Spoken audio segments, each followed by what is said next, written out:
27 minutes before 8 o'clock, this 7th day in the month of September, year 2020. It's a beautiful Monday morning. Nice to be here with you all on a bright Monday morning like this. You're listening to the Integrity Station Splash 105.5 FM. Good morning to you, great people. Thank you for tuning in at this time. My name is Tunde Olawuwo, and of course, Sports Bang, the very first edition for this week, is coming your way right about now. Well, just so you know, that's on the program this morning. We have something to gist you about. Let me just put it that way. From table tennis to tennis to basketball to Formula One to football, including the big question, some may call it a millionaire question. When will the domestic league in Nigeria, the Nigerian Professional Football League, get back on track? When are we going to start seeing, Kano Pillars versus Eyimba, Akwa United against against Dakar FC.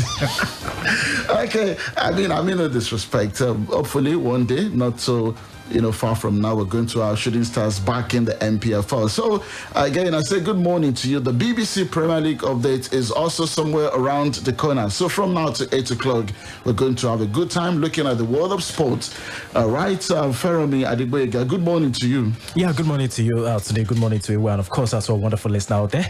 Wonderful to be here again to talk sports. Well, it's a wonderful weekend right there, starting from the world of Formula One. Against all odds, teams that we didn't even expect, or let me say, a driver that we didn't even expect to actually, make the podium, actually made it. And of course, not only him, other two, drivers also making it right there in the world of Formula One. Of course, no thanks to the fact that, Louis Hamilton and of course Mercedes actually cost themselves that particular race because, it was actually given a 10-second, penalty in that particular one. I don't know where they were thinking because in that particular race, he was not supposed to pit when he actually pit. And of course, the race director already closed the pit lane before they actually told him to actually pit, which actually cost them that particular race. But I think it's still kudos to him because he actually started behind, and 10 seconds in Formula One is a lot to actually lose in that particular one. And against all odds, he still finished 7th in that particular one. But, kudos to Pierre Gasly of Alpha, Auri right there. Against all odds, this was a man that was actually demoted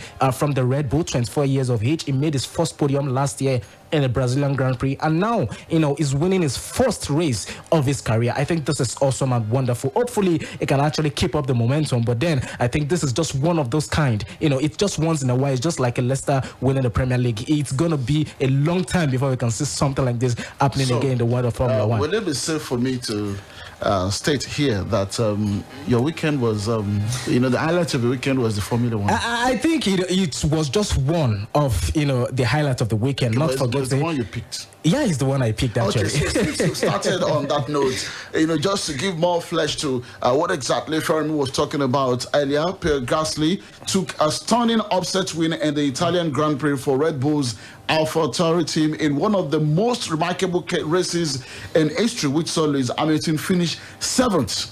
This was a rain that rarely fall this season, went down to the last lap with Gasly only just holding up the McLaren of Carlos Sainz. Lance Stroll claimed the final podium position as Monza lived up to its reputation for drama. The pivotal point of the race happened when Kevin Magnussen's retirement and then Charles Leclerc's crash into the tire barrier prompted red flags. However, Hamilton failed to notice that the pit lane was closed as Magnussen's car was moved and pitted, which saw him handed a 10-second stop-go penalty that put the World Championship leader to the back of the pack and gave a whole host of drivers the chance to win their first race. In the end, it was Gasly who grabbed the opportunity, holding up Sainz and Stroll to cross the line first. The victory was a first in Formula One for Gasly and the first for a French driver since Oliver Panis in 1996, some 24 years ago. Ayobami Animashao, how are you this morning?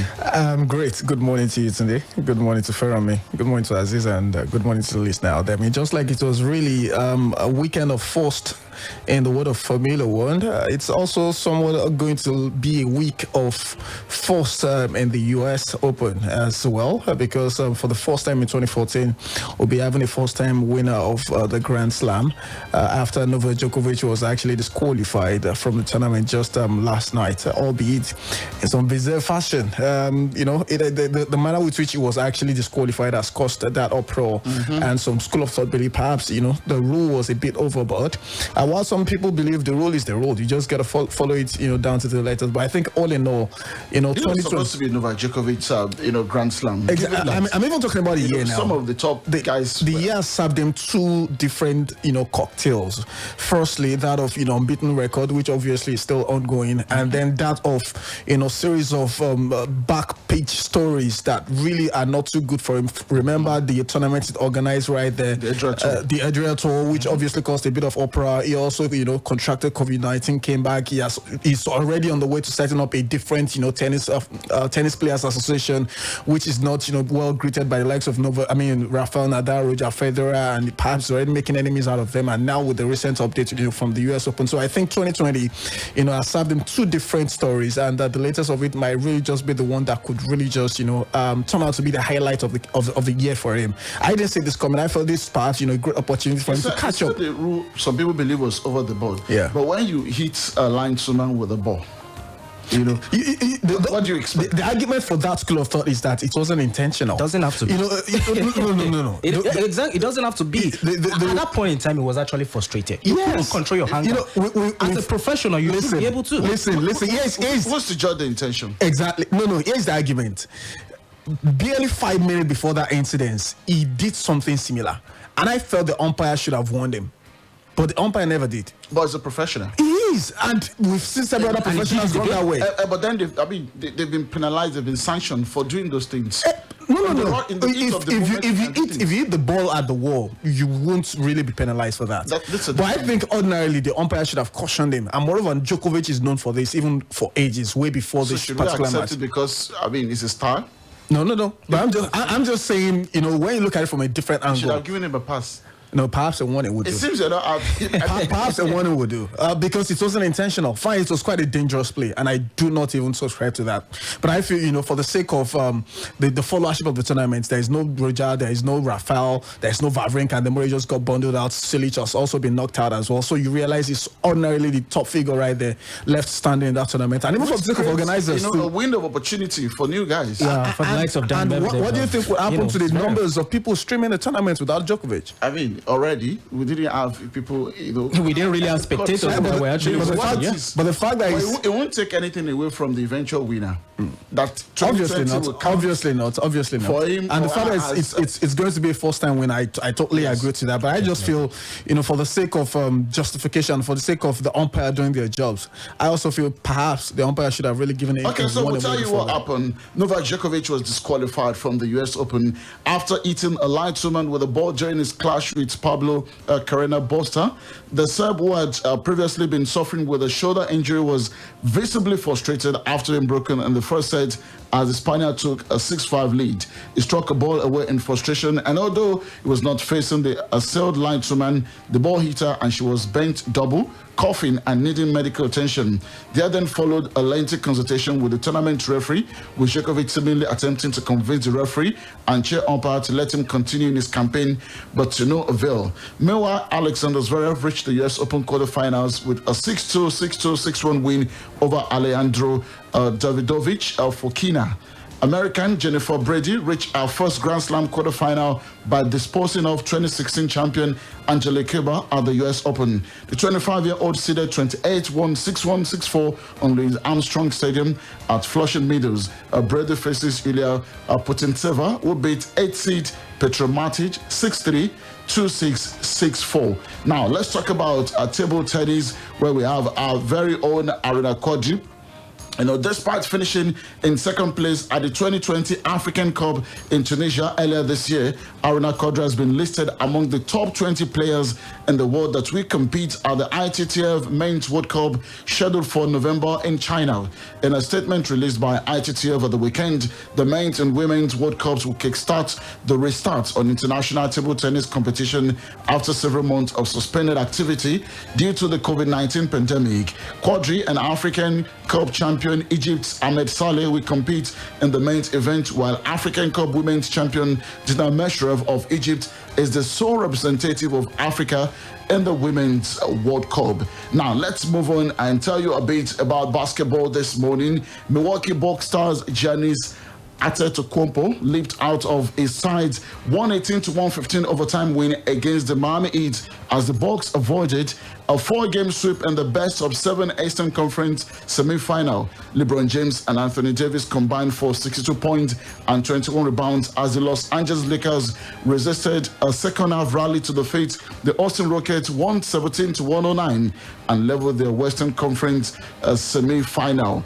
And back to football, the Sports Ministry in Nigeria says the country's professional leagues will not resume until clubs adhere with all club licensing regulations and ensure COVID-19 protocols and put in place. Professional football has been altered since 18 March, but the Presidential Task Force on COVID-19 gave the green light last Thursday for the return of the sport and other non-contact sports under strict guidelines. Matches are to be played behind closed doors and in compliance with COVID-19 protocols under the supervision of the Sports Ministry and the NCDC. In a statement signed by its Permanent Secretary, Mr. Gabriel Ajuda, the Sport Ministry warned that no football will take place without clubs fulfilling all licensing regulations and tasked the Nigerian Football Federation with ensuring that clubs are duly informed about meeting with their obligations. So, AY, how easy is it for clubs to meet up with this, protocols and obligations? Ordinarily, it's not supposed to be something difficult. Ordinarily, it's supposed to be something that would really see like a seamless process whereby players, have their documents filed up, of course, by the clubs, and of course, they are being submitted to the NFF, and then, the clubs also showcase their financial books and ultimately show that they are not owing any sort of players or even, clubs from previous transfers and dealings. But unfortunately, most clubs really can be faulted for this on many fronts.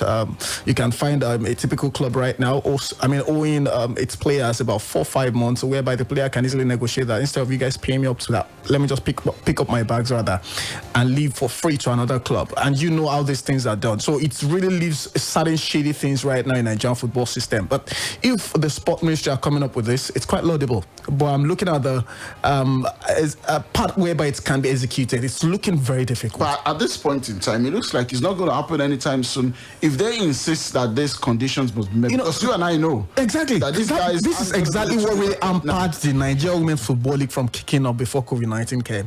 Because I realized, I recollect rather, there was this similar issue right there with female clubs in Nigeria, and the organizers were hell bent on having all the clubs meeting all the requirements and I think we were just a week to starting the league, the season rather, before COVID-19 struck, and of course everything we know went awry. But the reality is it's very difficult, and it leaves me really willing to ask that question. If indeed the Sport Ministry want this to go ahead, are we ever going to have football back in Nigeria anytime soon?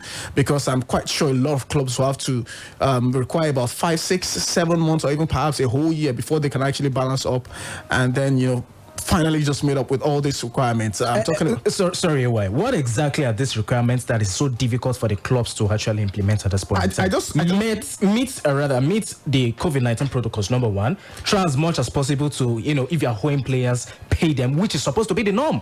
So, it's really... submit the results of, all your players. Exactly. Yeah, the COVID-19... I'm not even concerned about the COVID-19 case. You're concerned about the financial aspect. Exactly, the financial aspect of it. Because you realize that to be the normal thing that they should do. Most state governments are to do the normal thing, and that should actually instigate the NFM, the LMC. These clubs are coming out by state governments who are currently battling with financial. So we're not saying that we are not going to see the MPFL anytime soon. When we talk about these clubs, let us know that indirectly we are talking about state governments, Delta states, Lagos states, Kano states. How many clubs are privately? And interestingly, you have in some instances you have a state having as much as 2 clubs.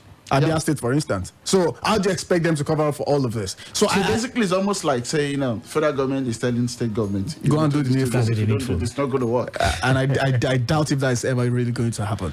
Okay, we'll wait to see what happens. But you see, there's a question that's been agitating my mind all along.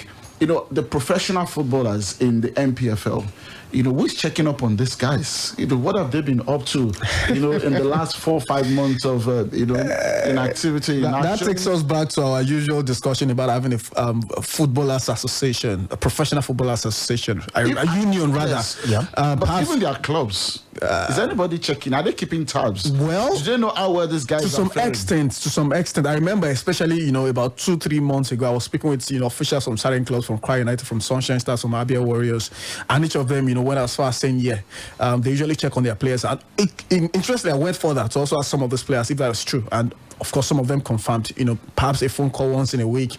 But, it's really not compared with when you were keeping tabs on these lads, making sure that they're phone calls. They're following their usual exercise routine and all that to keep themselves fit. And all that. I think kind of incentive to keep them. Come on, this is Nigeria. Is it no work, no pay doing for them? These guys are supposed to be on contract. Even the CAF FIFA relief funds, I'm not sure we've heard anything about that. Even when they were playing, they're not getting paid. Not to talk of when they're not playing. So what are you guys insinuating? You know what we're talking about. No, I just feel Tunde is really talking from the realm of perfection, from the realm of professionalism. Not perfection. From the realm of professionalism. Let me put it that way. Which is rare in this part of the world. Exactly. Ideally. But here in Nigeria there are certain things that these guys are contracted to these clubs. Yeah. So for 4 months. Do we even know the kind of contract they have? But the truth is, as it stands, they're contracted. Some don't have some. If the league That's reality. tomorrow, they're expected back in camp. So in the last 4 months, nobody has been checking on. Well, they've been calling, like you said. But I mean, have they been crediting their bank? I'm not too sure of that. Okay, that's interesting. Well, this guy is somebody special. He's young and is breaking records. I'm talking about Spain forward Ansu Fati, who became the national team's youngest ever goal scorer as 17-year-old inspired Luis Enrique's side to a resounding 4-0 win at home to Ukraine in the UEFA Nations League on Sunday. Elsewhere, excellent goals from Eke Gundogan and Silvo Widmer were the highlights of a decent game that left Germany and Switzerland trailing Spain at the top of Group 4 by 2 and 3 points. Germany are now without a win in 6 Nations League games. It looks like they're not interested in this one. Now, let's talk about club football a little bit. Manchester City will begin their quest for a record equaling 8 Carabao Cup with a third-round tie against Bournemouth or Crystal Palace, while Leicester City face Arsenal at the same stage. In the third round, Premier League champions Liverpool will travel to Bradford City or Lincoln, while Manchester United are away to Reading or Luton. The only confirmed all Premier League tie in the third round sees Leicester host Arsenal, with Tottenham away to Leyton Orient or Plymouth. Second round ties are to be played the week commencing September 14, with third round matches the following week. We'll take a break now on the program to catch up with the BBC 4 Premier League updates this morning. We'll be back. Enjoy this. BBC Premier League update from the home of Premier League football. Hello, I'm Alistair Ross at BBC Sport, and Liverpool teenager Nico Williams spared Wales a frustrating draw at home to Bulgaria in the Nations League. The 19-year-old came off the bench to score the only goal in a 1-0 win deep into injury time on just his second international appearance. And he says things couldn't be going much better for him. To make my debut for my country and then to make my home debut and to even score on it is just a surreal moment. So for sure, my family, my friends are all proud of me. So this is just a start for me, and I'll keep improving as a player and I'll keep showing the dedication. I'll stay humble, and if that all comes together, then for sure I'll be a top player. Elsewhere, Manchester City's Ilkay Gundogan scored for Germany in their disappointing 1-1 Nations League draw with Switzerland. Wolverhampton Wanderers have completed the signing of Brazilian defender Marçal. It's the second transfer the club have got done in 24 hours, with the 31-year-old arriving from Lyon for $2.3 million. That comes just after Fabio Silva joined the club for a record fee. And the former Wolves midfielder, Dave Edwards, is delighted the young Portuguese has joined the club. I'm delighted to see they got the sign-in yesterday done. I think a few Wolves fans were worried when they saw Matt Doherty go and not many players come in, but Fosun, who are in charge of Wolves, they know what they're doing, and I'm sure it'll be another successful season for them. Newcastle United have had a bid of more than $26.5 million accepted for Bournemouth's England striker Callum Wilson. Aston Villa have withdrawn a higher bid because the player prefers the Newcastle move. And for more football news from the BBC, go to bbc.com/football. BBC Premier League update from the home of Premier League football.